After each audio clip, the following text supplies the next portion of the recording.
اس کے بعد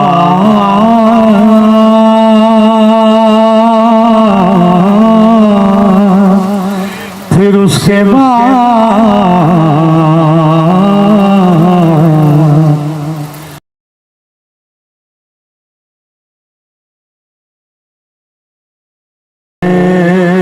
چلے کہ جن کے نام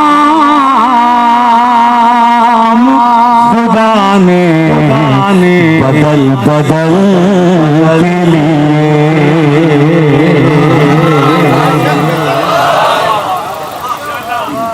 مزاج بن گیا تو ایک نعت کے چند اشعار پیش کر رہا ہوں. پہلی مجلس ہے اس لیے آغاز ہے قبلہ تشریف لے ایک دفعہ مل کر علامہ سید حسین نقوی صاحب کی تو سلامتی کے لیے مل کے بلند ترین سلام.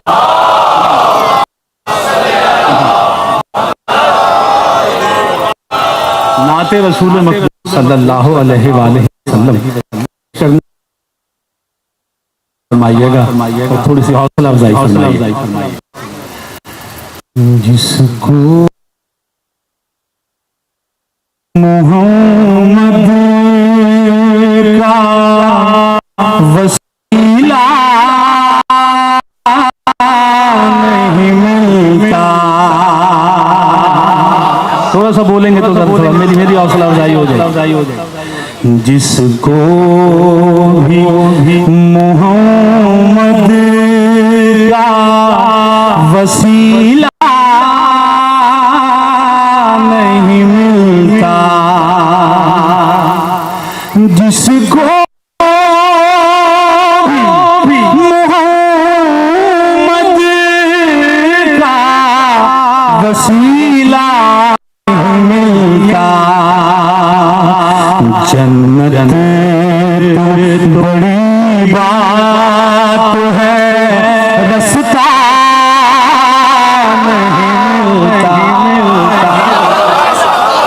ذرا بڑی مہربانی حوصلہ افزائی. آپ دونوں ہاتھ اٹھا کے بولو حیدری. جنت تو بڑی بات ہے رستہ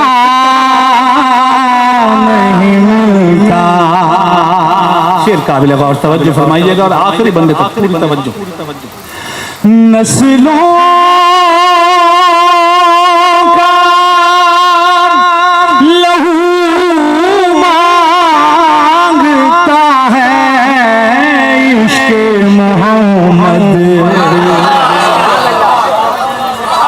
نسلوں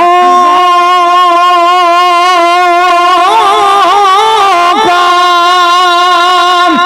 لہو مانگتا ہے عشق محمد. یہ عشق کسی دور میں سستا نہیں ملتا.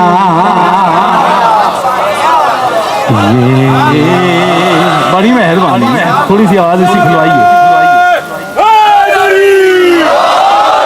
یہ عشق کسی دور میں سستا